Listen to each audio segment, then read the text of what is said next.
maximum. Shut your mouth, stay at home. Decide the way things gonna be. I want out to live my life. I want out. Leave me be. I want out. Do things on my own. Yeah. How's it going out there? This is Ryan Prince, the Prince of Alberta.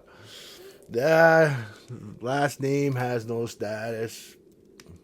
My name's Ryan Prince. How's it going, my Alberta family? Today, I want to show you a few videos. I want to show you a few things going on in this last week, which is very important. I want to first show you, this is very important. The APP, the Alberta Prosperity Project, they have a new website. And this is the website you have to go on to see everything. All the events where you can sign the petition, how to sign the petition. You have to go to this website. This is because of legal reasons. They had to make a new website. It's called stayfreealberta.com. So I'm going to show you that. And I'm going to show you Unacceptable Fringe. He's got some great videos of lineups. Huge lineups that have been going on this week to sign this petition. In Calgary, Red Deer, Bicycle. It is starting, and right now it's huge. And this is just the beginning. And then I'm going to show you it was an event in Calgary, and I'm going to show you the one part with Eva talking. She's a lawyer, very intelligent. But I will put down in my on my YouTube the whole event. It's 2 hours. If you want to go watch it, you go watch it. But you gotta listen to her. She is so awesome and so intelligent, and it just puts the energy into you. She puts energy into you. So yeah, I want to show you guys this. I'm hoping to keep you up to date as much as I can.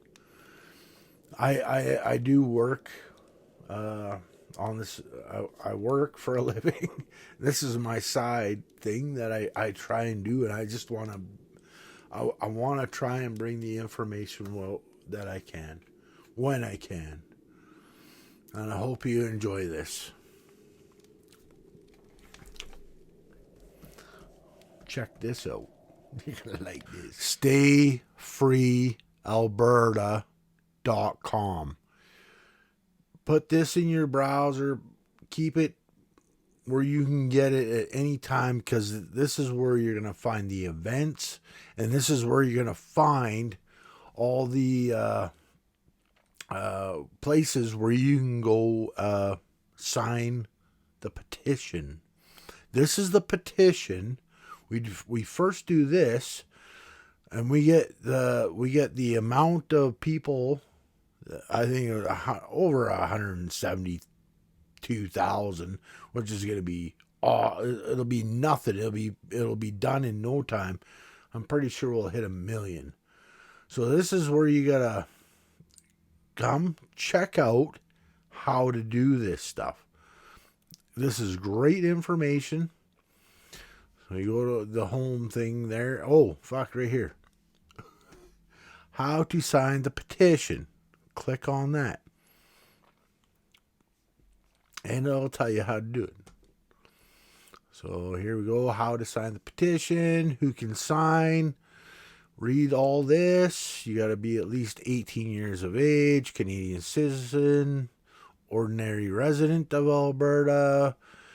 You will be asked to provide ID to prove your residency. One big thing here, and I'll tell you this right now. So if you only have like a PO box, so you have to go to the post office to grab your mail, you need proof of your residency too.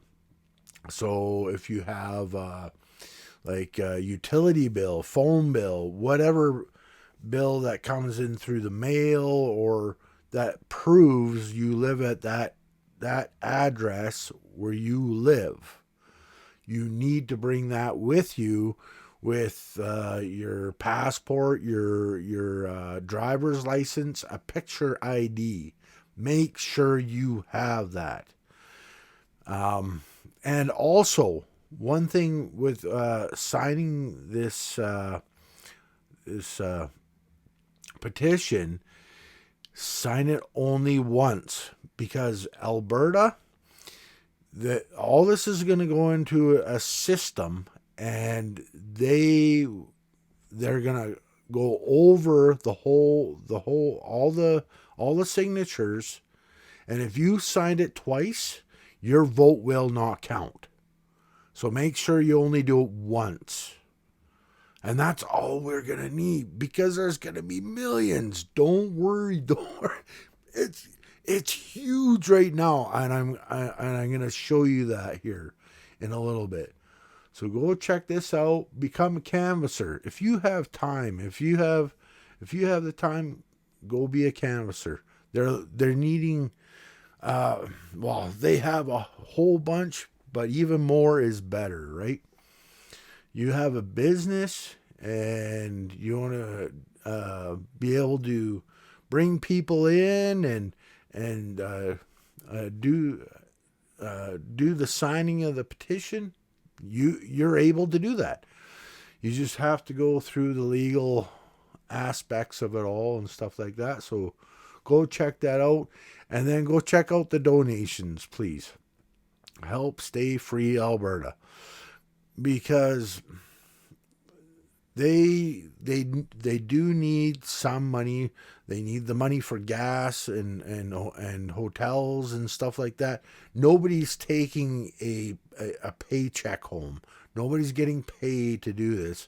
This is just to pay for the events and the hotel rooms, the gas and stuff that they do need. And everything else is people's own time, which is just unreal, which is so cool.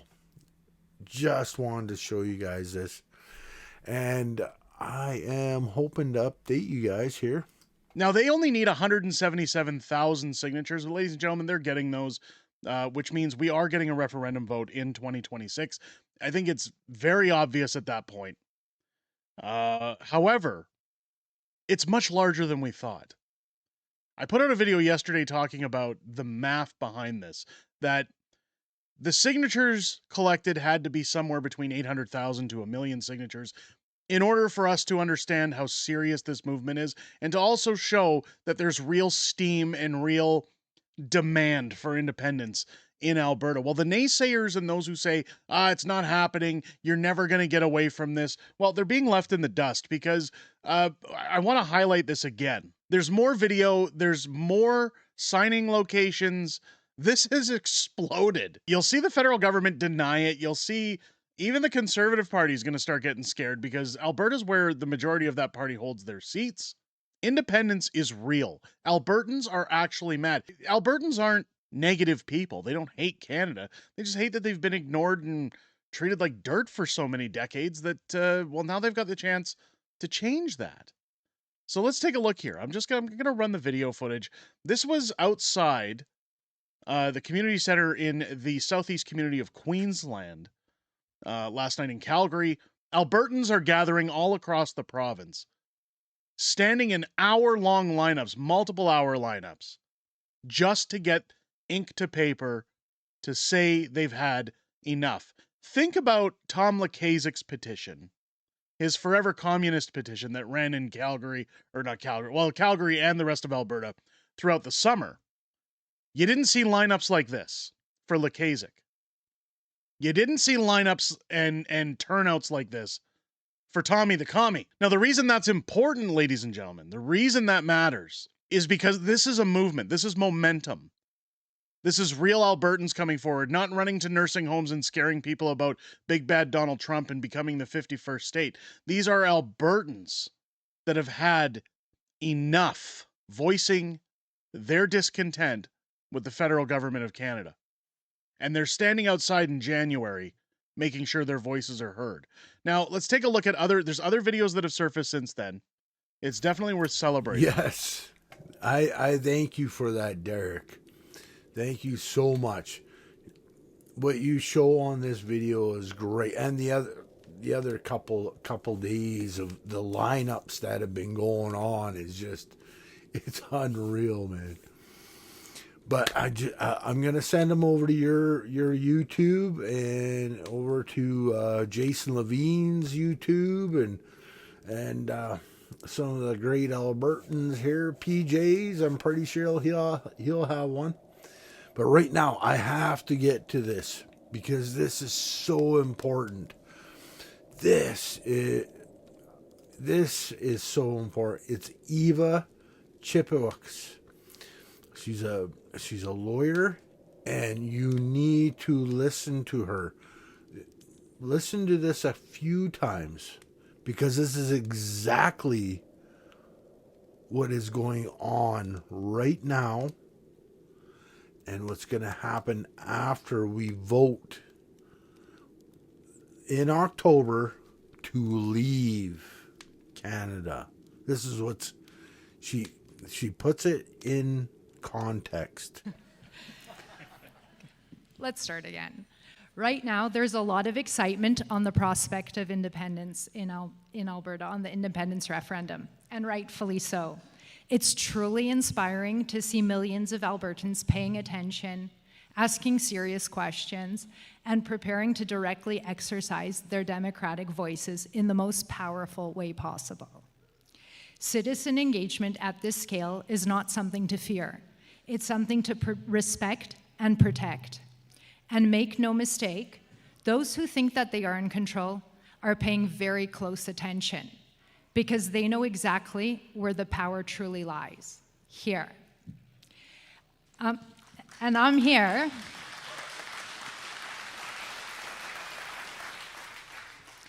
And I'm here because I want to inspire confidence in the process and to address directly and without apology those who are deliberately sowing fear of what may come next while disparaging fellow citizens for simply engaging democracy. A healthy democracy does not mock and disparage civic engagement. It depends on it, and it thrives because of it. I remember back in the 1990s, when I was just a young girl, hearing adults talk about the Quebec referendum. I did not really understand what it meant. In my mind, I imagined if Quebec voted yes, it would somehow float away and become its own little island. What strikes me today is not that a child once misunderstood a constitutional question, but that decades later, some adults still do. Because even now, there are people who speak as though Alberta voting on its future would result in chaos and disorder overnight. That is simply not the case. While we're speaking of Quebec, let us take note that Quebec has had independence parties operating openly and lawfully for decades, both provincially and federally. Democracy was not threatened, this is not radical, and this is how free societies work. So let us set aside the noise, the speculation, and the deliberate nonsense, and focus on one simple question. What does the day after a successful referendum actually look like? In the morning when we, the citizens of the beautiful, rugged, and resilient province of Alberta, wake up to the news that the Albertans have exercised the right to self-determination and voted to become a truly free and independent nation, life continues much as it did the day before. Let that settle the alarmists and the fearmongers. Legally speaking, the Constitution will not disappear. The laws of Canada will remain in force. All the courts will work just as they always have. Contracts will still be binding, schools and hospitals will remain open, businesses will continue to power the life of the province just as they always have. Life will continue as it did the day before. What does change is something far more powerful and unprecedented in Alberta history. The great people of Alberta will have spoken clearly and legally, and that injects something into the system that cannot be ignored: honesty. And don't we need a good dose of that?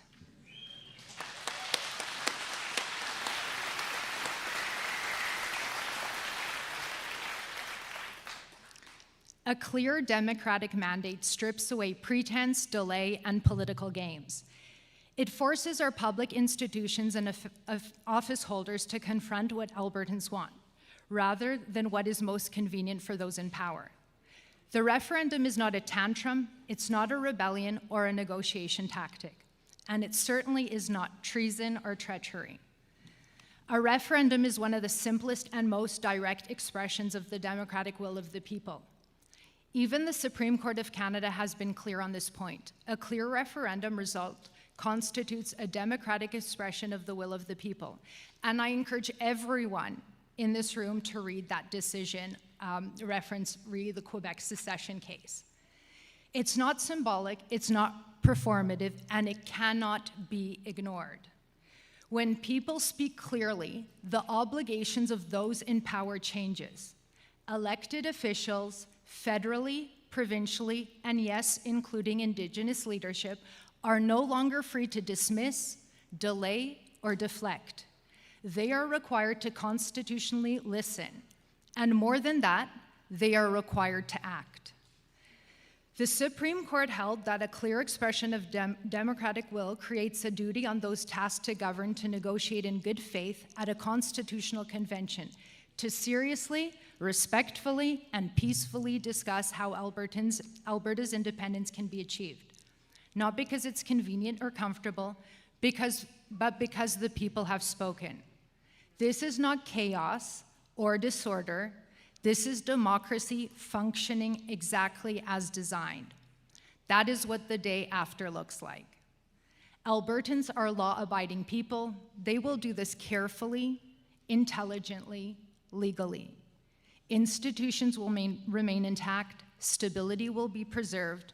What will no longer be possible is ambiguity and dismissal. And let me be very clear about one thing: a referendum is the opposite of treason. Treason is the betrayal of the public trust, governing without consent, suppressing debate, and treating citizens as servants rather than participants. It happens when people are told to sit down, stay quiet, and accept decisions made far from them and without them. And people feel the need for change in their daily lives. That's exactly why we're here today. We feel it at the grocery store, in our communities, on our streets, in rising costs, declining services, and growing distrust.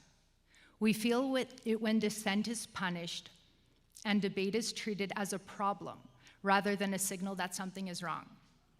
So when somebody asks why Albertans are demanding better government and a different structure, the answer is simple: because we are worse off than we were a few short years ago, and pretending otherwise is no longer acceptable.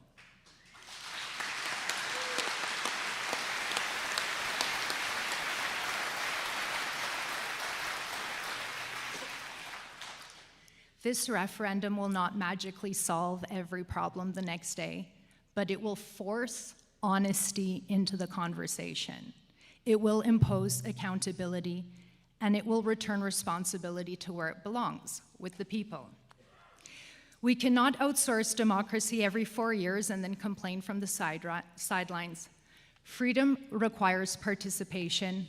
Accountability requires engagement. Democracy requires courage. Respect from the political class and broader establishment is not optional. We do not earn it through blind obedience.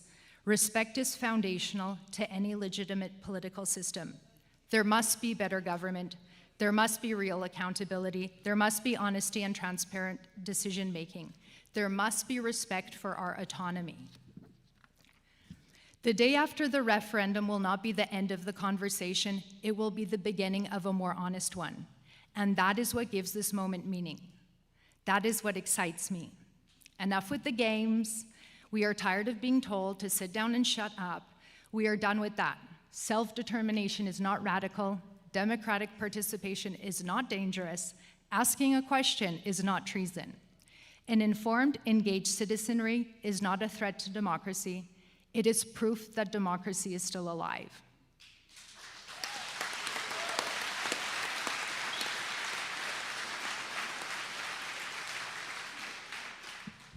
Alberta's future will not be built by those who tremble at the thought of self-government, but by those willing to meet it head-on with clarity, integrity, and resolve.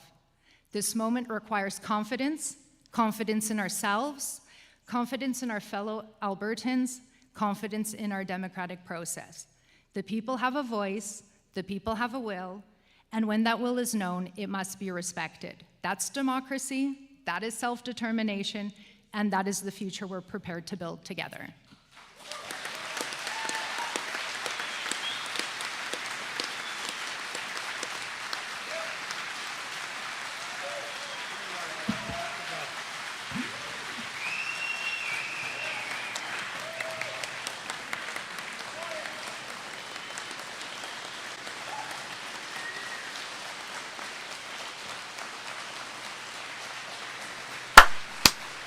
Yeah, that was great. This is our home. This is our family. And we are all part as one in integrity. We can build. We don't need other people to tell us how we build. I thank you for that. I love my Alberta family, and I wish you the best on the other side of the screen. Inlakech.